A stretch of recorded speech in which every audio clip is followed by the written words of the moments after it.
Landscapers have been here for 3 days. They seem kind of camera shy, so I respect their space and stay out of their way. Try not to be the hovering homeowner that is uber picky, which I am. This is the finicky work. Getting these first couple courses straight. They do have GeoGrid. I specifically asked for GeoGrid. I need to look up how many rows that's supposed to be. I don't know if it's 2, 3, or 4. But I want to make sure they're running it the right direction, and I want to make sure that they're carving the dirt out far enough back. I'm gonna have to be that guy. Going to the drum shop. Looks like Bill might have ordered some cases. I don't know where he is, but the shop's active. And the table's already full of crap. I wasn't able to make it over yesterday, but Virginia came up from Connecticut to help us out on these. Bill's doing these, but she helped out on these. And the first thing she did was grab a mallet and start beating them like they owed her money. So they actually have a hand-hammered look. And then she just layered the crap out of it with paint. Which is what was in my head. We just weren't pulling it off. So she saved our bacon. And apparently left a t-shirt, and hopefully Bill's too chubby to fit in this and I'll just take it. These must be the gigantic leather ears. Bill Sr. brought a second cord reel, and that means he probably brought more containers. Yes, sir. Guy's the best. So I spent 7 or 8 hours this past Sunday on this wall, going through everything, sorting, and shuffling around the bends. So we have tension rods, lug screws, then it goes into small lugs and hoop hooks, hoop lugs, some rope drum hardware, bigger tubs of lugs, throw-offs, strainers, butt plates, tom mounts, spurs, and some vintage hardware like more tom mounts and spurs. This side's gonna be rando hardware. I don't know, swivel nuts, gaskets, springs, hooks. Bill needs to go through that. We might be able to purge some. Random drum parts like mufflers and hooks and hoops. And then all of this bass drum claws.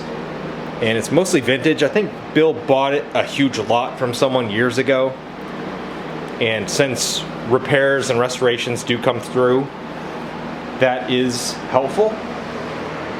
Then I tore into the desk over here. I basically eradicated a whole section of those crappy bends. Only half of those are full. Bill needs to go through them. There's old drum parts in there. Some of that can go in the newly sorted area, be combined. Some of it probably could be culled.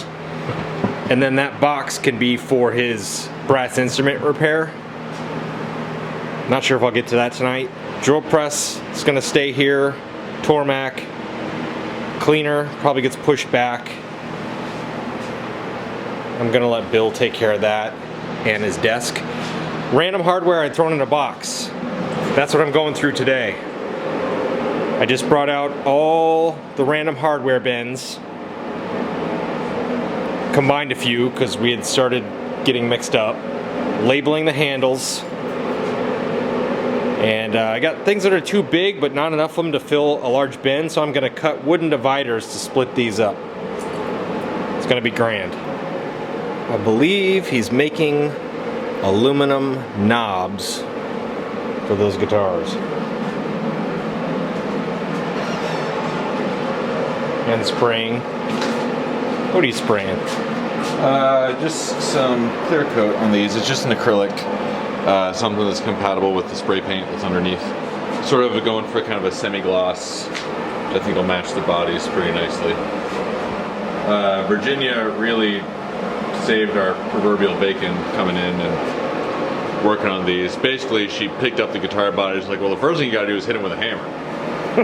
And she was very much right about that.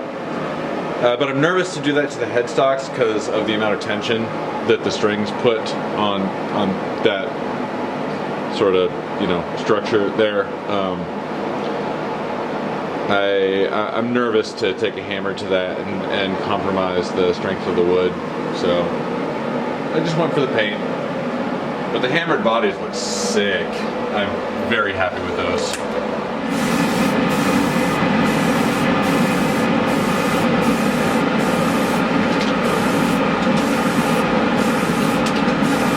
I always thought it was a bad idea to make that stuff smell so sweet. I know, right? They should make it smell like farts.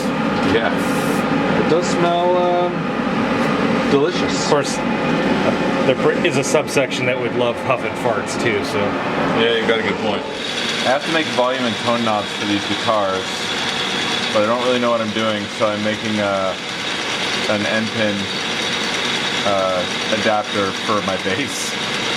Oh, okay. So it's basically the same process for that wheel that's on the table over there. So I can, you know, put a wheel on the bottom of the bass to move it around. And I was having a hard time. I did it with wood first, trying to make those knobs, and realized that, like, I was having a really hard time getting the center hole actually centered. So this was me kind of practicing, trying to get that all, like, lined up and accurate. Which I think I've done now. So I'm just gonna finish this, and then I think I'll be ready to try making the knobs for the guitars. Maybe you can make an autofocus for this camera. Yeah, right. All right, we're packing up. It's 10:30 on a Tuesday night. Hoops came in for the 36-inch Ludwig, so next time I'm here I'll actually work on a drum and put that together. Didn't get to that. This just needs labeled. This, still a mess. Machinist cabinet has been sorted, pretty much empty for Bill. Took a first sweep at the desktop. Didn't get there. Did get a clamp rack hung. Trying to figure out what we want to do for bends. We want to use some of the bends I reclaimed or make something. Because we want to store like lithium grease, thread locker, the yoga ball plugs, drum keys, stuff like that. But we also don't want to, you know, bump them off and spill everything on the floor. And we don't want to just go, you know, ham down here and not have leg room, because it's kind of nice to kick your leg up here when you're standing and or sitting. But we'll probably end up, you know, putting some stuff under there. Yoga balls are there. Organized tension rods and snare assembly kits. But things are moving along, so that's good. And here's those giant ears. Big as my hand. The size of a 1970s sandwich.